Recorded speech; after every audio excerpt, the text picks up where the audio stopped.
There's a little bit of news about all three Cincinnati Bengals who were recently seen together at UFC in Las Vegas. Joe Burrow training in California, Chidobe Awuzie playing chess, Jessie Bates contract not looking so good. We'll break it all down today on Locked On Bengals.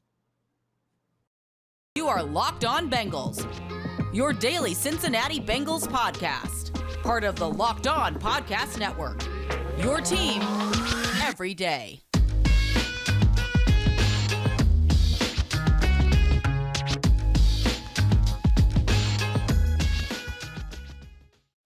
What up, Bengals fans, and welcome to another episode of the Locked On Bengals podcast. I'm your host, Jake Liscow. He's your host, James Rapien. Together, we're the Locked On Bengals podcast, part of the Locked On Podcast Network, covering your team, the Cincinnati Bengals, every day. Free and available everywhere you get your podcasts and on YouTube. We appreciate all of you that subscribe, that follow, that leave comments, that leave reviews, and especially those of you that make us your first listen. Today's episode is brought to you by BetOnline. BetOnline has you covered this season with more props, odds, and lines than ever before. BetOnline is where the game starts. And James, we're going to start with Joe Burrow today on this edition of the Locked On Bengals podcast. We're going to get into Jessie Bates, as reports indicate that he might not show up for training camp after all. We'll talk about the ramifications there. And Chidobe Awuzie played a chess tournament. And for me, this is a fantastic collision of worlds. He also was interviewed in the middle of his chess tournament, had some interesting things to say about Joe Burrow's chess acumen and how chess has translated to other aspects of his life, such as football and that sort of thing. He also played against Amari Cooper. So pretty cool. AFC North preview is basically exactly what you're telling me. Exactly. Yeah. Former teammates to now division rivals, but still good friends, it seems like, but so competitive. We'll get into that later on in the show. We're going to start with Joe Burrow, who, according to Peter Schrager, was out in California doing his offseason check-in with Jordan Palmer that may or may not be a regularly scheduled occurrence for the Cincinnati Bengals franchise quarterback. And Jamar Chase and Justin Jefferson apparently out there with him. Mm-hmm. And this was probably in the last week. It looks like the Burrow contingent may or may not still be in California as of the time of recording this on Sunday, but at least for the last week or so, I believe after Vegas anyway, Burrow was out there working with Palmer and his former LSU wide receivers. Yep, he's was out there in California. I love this, and I love this for a variety of reasons. One, once it came to light, and Schrager said it on the Bill Simmons podcast, naturally I wrote about it for All Bengals, and then the next day, Joe Burrow, which I wrote it on Sunday, Burrow posted on IG a caption or a picture of himself throwing, and it looks like the California weather. And he said, preparing for invaders. That was the caption. So he does always seem to have good captions on IG. But the reason I like this is because last time we heard from Joe Burrow in a news conference setting, what did he say? It's go time. He said, all of it, he's locked in, and he had a couple of trips, but he's still going to be putting in the work. And in natural Joe Burrow fashion, completely accurate. Everything he said, right? He went to Vegas, then California. Who knows? Maybe he was in Colorado for Logan Wilson's wedding. You're the one who did the investigative reporting there that it was in California. Congrats to the Wilsons. Also, Evan McPherson getting married this weekend. Competitive there. We did that MVP chart. Who's more valuable? Which wedding do you pick if you're the Bengals? That's tough if they're in separate cities, which they were on the same night. So that being said, Joe Burrow looks like he's getting his work in. And I love that he's throwing to two of the best wide receivers in the league. One, obviously, on his team, and Jamar Chase. The other, Justin Jefferson. By the way, for those wondering, where was T. Higgins? Where was Tyler Boyd? They were at a camp, Tyler Boyd's camp. I'm pretty sure it was in Pittsburgh, his hometown, on Saturday. So I would imagine that that's where they were. That's why they didn't link up. But nevertheless, it's good to see that Joey B's putting in time, not only with Jordan Palmer, but with some top wide receivers ahead of training camp. With we got just over 2 weeks away now, Jake. So the countdown is on. Yeah, we're really close now. Just 2 weeks away from rookies reporting. Less than 2 weeks away from rookies reporting. July 23rd is that date. Always good to see the quarterback getting in a little bit of extra offseason work. Love that he's got the opportunity to reconnect with Justin Jefferson now that, he's having a healthy offseason. And it's always good to see that, getting the extra reps in with Jamar Chase. He also did talk, I think, about getting the guys together to throw and have a few sessions with his Cincinnati Bengals teammates in addition to Jamar Chase, I think. And so Yeah. we may or may not And hear about those, but they'll likely happen. And going back really quick, sorry, James, before you jump in, what are Evan McPherson and Logan Wilson doing, scheduling their weddings on the same day? I'll tell you. I'll tell you right now what they're doing. They're saying, "Yes, honey." That's the date you want? Yeah, Yes. okay. You think they have any, and I get it, right? Star linebacker, man, locked up Cooper Kupp in regardless of what you say. Put the clamps on Cooper Kupp, had a breakout year. Evan McPherson kicking field goals from 70,000 yards out. He's the Steph Curry of kickers, all that, whatever.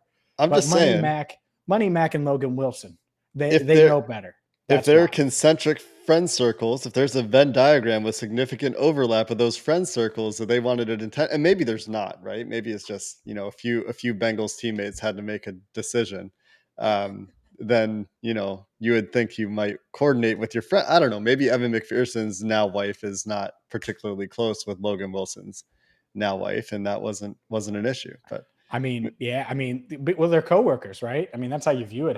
right. It's rare to have your coworker's wife tight with your wife. So you just got to kind of make a There are date. And definitely there that's are it. cliques of player wives though. There are like close friends, I know for sure, among current Cincinnati Bengal wives. Sure. No, Yeah, no doubt. And I will say there is an age gap. Logan Wilson, we talked about this, came in sure. a little older. I mean, Mhm. he's Joe Burrow. He's 25. So I'm sure that could matter a little bit too when you got Money Mac and his crew versus Logan Wilson. Not that he's old, not that you're old, Logan, because you're not, but from a football standpoint. Right. Well, a little bit older, let's say. Correct. Versus a Actually speaking. 22-year-old Right. kicker. Yeah. Yeah. That's an easy distinction to make. Uh, a lot of fun stuff there. Not so fun. We're doing a sandwich of fun, not so fun on today's show. Jessie Bates may not show up for training camp. We'll break down that news coming up next. But first, a word from BetOnline, your one-stop shop. Speaking of fun and fun sandwiches, that's all BetOnline is. It's UFC, NFL, MLB, NBA, anything else that you want to wager on, all wrapped into one-stop shop for you at BetOnline. I've used BetOnline, and whether you maybe won when you wagered on Jamar Chase to an offensive rookie of the year. And if you listen to this podcast, we were pretty bullish on Jamar Chase, even through that drop part of last offseason, last training camp, all of those things. We thought he was pretty talented. And guess what? If you would have wagered on him last year, you would have cashed in big. I'm sure, if you want to wager on Dak to win defensive rookie of the year, those odds pretty long right now. You can do that and so much more in one spot. Bet online, and maybe you think Joey B is going to be MVP. That and so much more, one spot. Don't delay. Like I said, any sport you can imagine, they have it for you. A one-stop shop for all things sports wagering, news, and info. Bet online, where the game starts. Speaking of long odds for Dax Hill, the news we're about to discuss may change those odds a little bit. Maybe more of an opportunity for Dax Hill coming because according to Mike Garafolo, whose name I always struggle with the Garofalo. correct. You're close. I You're got it this close. time, I think. Yeah. I have a hard time with the accent on the last name, indicating that Jessie Bates is not going to show up to training camp without a new deal. Now, last week we talked about this, and this didn't make a whole lot of sense to us. We were saying that there's nothing you can do after July 15th. You either sign the deal and you collect your $13 million, you pass go, and you get another chance next season without missing a year like Le'Veon Bell did before he collected, honestly, a pretty paltry deal after taking his year off. His gamble did not pay off. No. And he Or wasn't good after it, by the way. that's right. Yeah. So Jessie Bates has a choice to make. It would make sense to you and I, James, I think, as we discussed last week, for him to show up to training camp, put his best foot forward for this season, and put a good season together for potential suitors next year.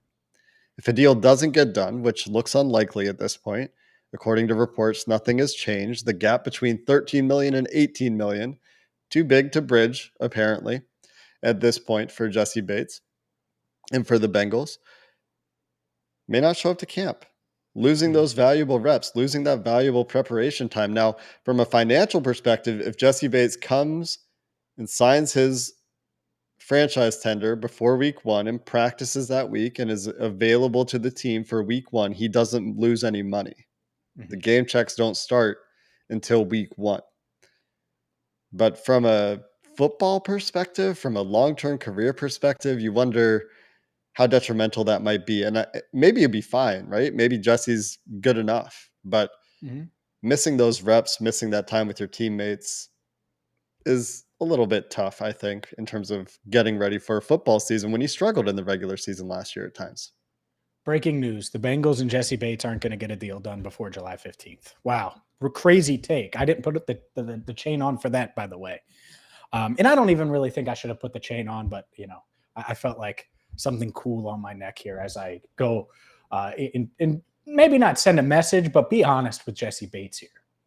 Because to me, it's pretty simple. And this doesn't really have to do with backing the Bengals or, thinking that the Bengals are this or that. It's looking at it from a 50,000-foot view and looking down. And what we have here is a safety that's really good, not viewed as a great player in the NFL. Good, very good, I think is fair. Never been an All-Pro. Never been a Pro Bowler. Was a second-team All-Pro. Sorry, YouTube commenters, because I know someone was going to get me. But has never been a first-team All-Pro. Once elite safety money.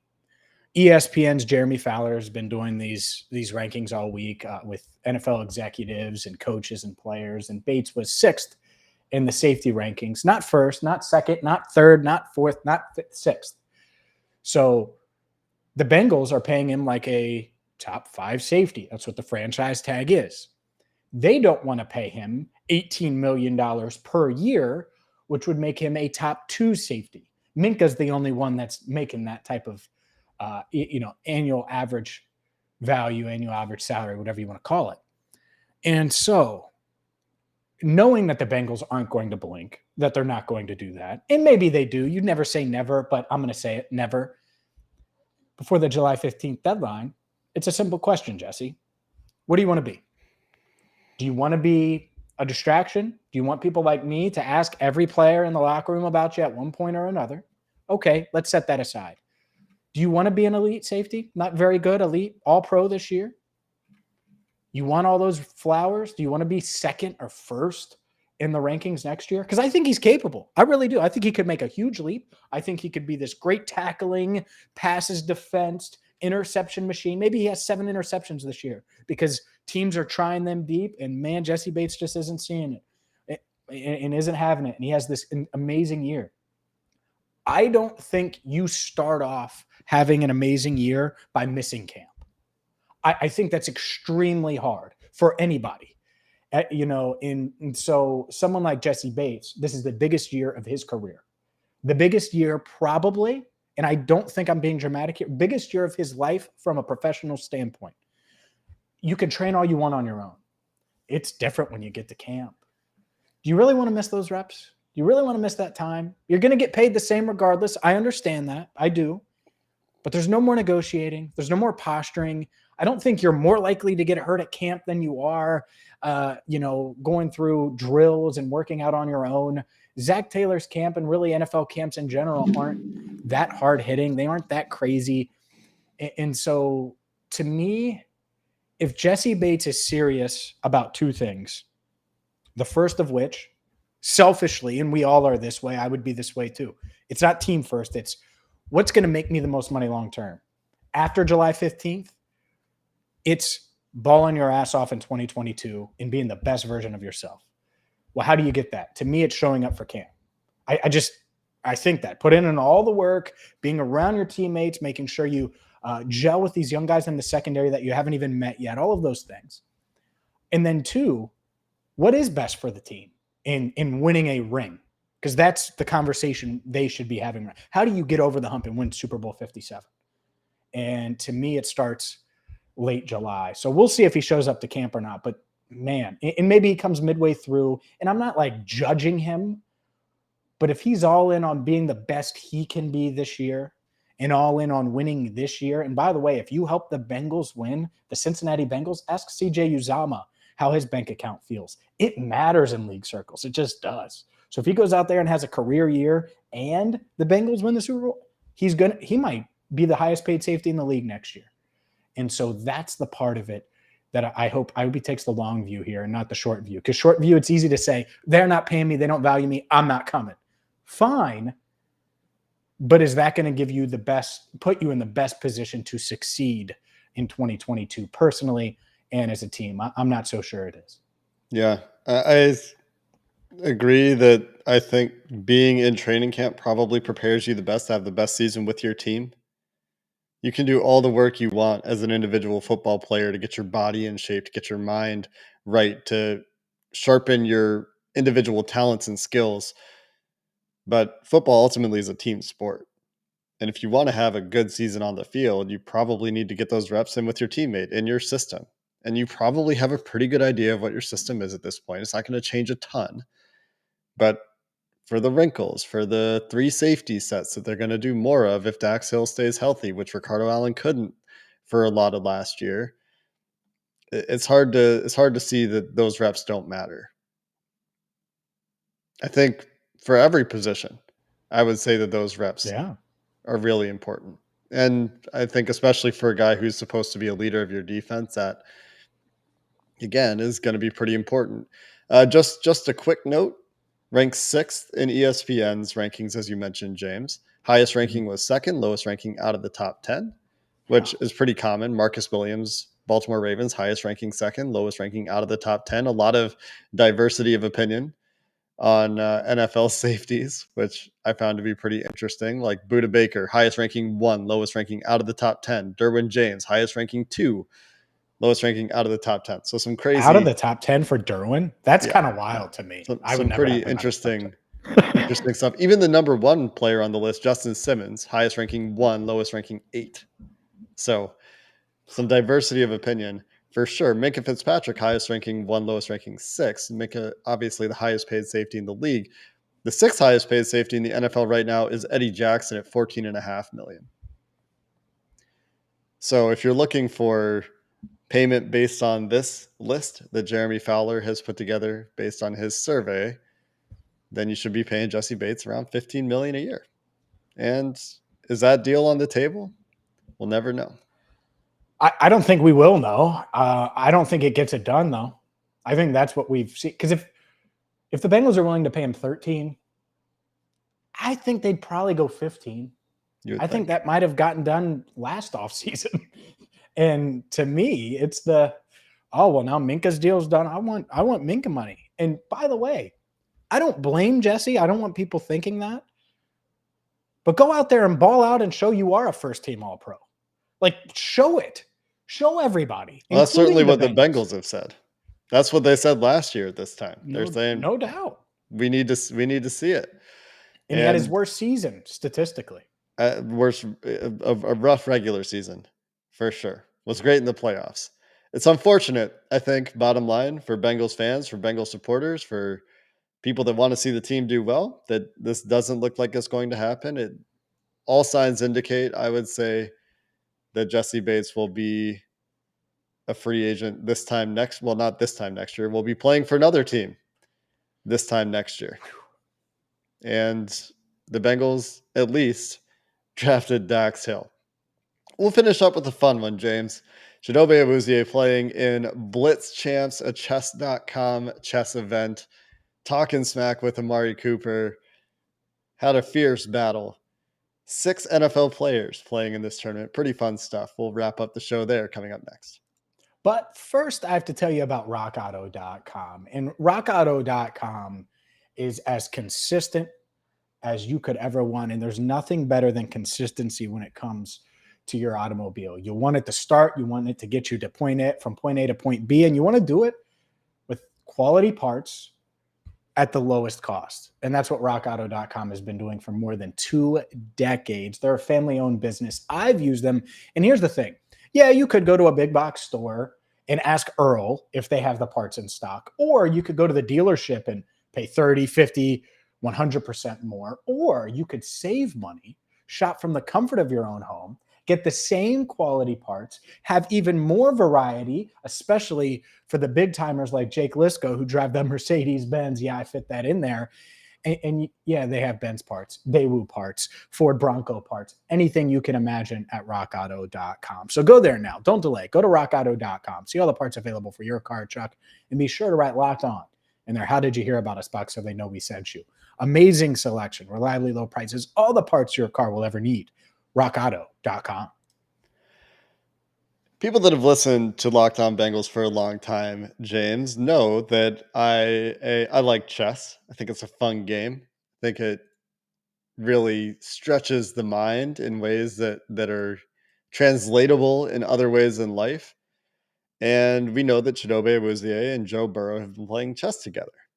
And Chido, not Joe, but Chido is playing in a little chess tournament over at chess.com. 6 NFL players or former players in Larry Fitzgerald's case, but Larry Fitzgerald, Kayvon Thibodeau, Micah Parsons, Amari Cooper. I'm forgetting 2. Larry, Chido, and there's one now that I'm forgetting. Didn't he beat a defensive lineman or He something? beat Kayvon Thibodeau. Kayvon Thibodeau. Okay. Anyway, pretty cool chess tournament going on. He's just destroyed Kayvon Thibodeau. Will Davis is the 6th guy, who actually I think is really good. I think he won all of his games, but it's a round robin tournament to start. 2 groups. So Cheeto's in a group with Kayvon and with Amari Cooper, and the other group was Eric Armstead, Will Davis, and Larry Fitzgerald. So I guess I got some. Maybe Will Davis was a late substitute for Micah Parsons because it was supposed to be Micah Parsons, I think, originally. Anyway, doesn't matter. Chido beat the heck out of Kayvon Thibodeau, won 2 games pretty easily, pretty relaxed fashion. Won his first game against Amari Cooper, had a great comeback, ground out a win. And then in the second game is when things got interesting because Cheeto's playing with an Apple mouse. And for those of you that use Apple mice, you might know that right-clicking on an Apple mouse is quite challenging. And he had accidentally pre-moved a bunch of moves because they're playing online. You can do pre-moving in online chess. And he told Amari, my queen is about to go to C2, C3, whatever square it was on the board. And Amari Cooper moves his knight to go take the queen for free. And then they start arguing. Just open mic for like 7 minutes of Cheeto saying that Amari Cooper is cheating. And Amari saying like, no, you just slip, man. If you slip on the football field and somebody scores a touchdown on you, that's your fault. And it was just this open mic back and forth of Amari Cooper and Cheeto for 7 minutes just talking about how Cheeto felt wronged. Yeah. Why did he feel wrong, though? I'm confused. Well, because he was playing with this mouse that was screwing him up, and it did a bunch of moves that he didn't want to do. Okay, so he didn't want to move the queen to C3, or he did? No. Like it did 3 straight moves or 4 straight moves that he did not want to do, and absolutely lost him the game. Like straight up lost him the game. Let me ask you this then: did he say it after the fact or before? Like, did he think that it was going to do something else? No, he told Amari before the queen where the queen was going. And when he told Amari where the queen was going, Amari was like, okay, I'm going to make these moves and I'm going to take your queen for free. So that I think is a little bit sketchy. The ones before that, before Cheeto told him what the pre-moves were, that is on Cheeto for sure. Also, he probably shouldn't have told his opponent where his queen was going and gave his queen up for free. Yeah. Okay. Interesting. And then they played a third time? They played a tiebreak game because they were tied 1-1. Both players won with the black pieces, which generally speaking, for equally matched chess players, you're at a disadvantage moving second. The stats bear this out. Black pieces hardly ever win, especially at the very high levels of chess. At the lower levels of chess where these guys are playing, like they're not grandmasters, the black pieces certainly win quite a bit more often. But they played a tiebreak, which is a blitz game, so faster time control. They were playing 10-minute games, then they went to a 3-minute game. And Cheeto was like in a position that was very, very hard to lose. And Amari Cooper just made a few moves that Cheeto did not react well to, and like threw it in epic fashion. So these guys, Cheeto was talking a lot of smack too in his interview about how Amari Cooper went and got lessons and did some coaching and still couldn't beat him over the board when they were playing together in Dallas. And Amari Cooper got his revenge.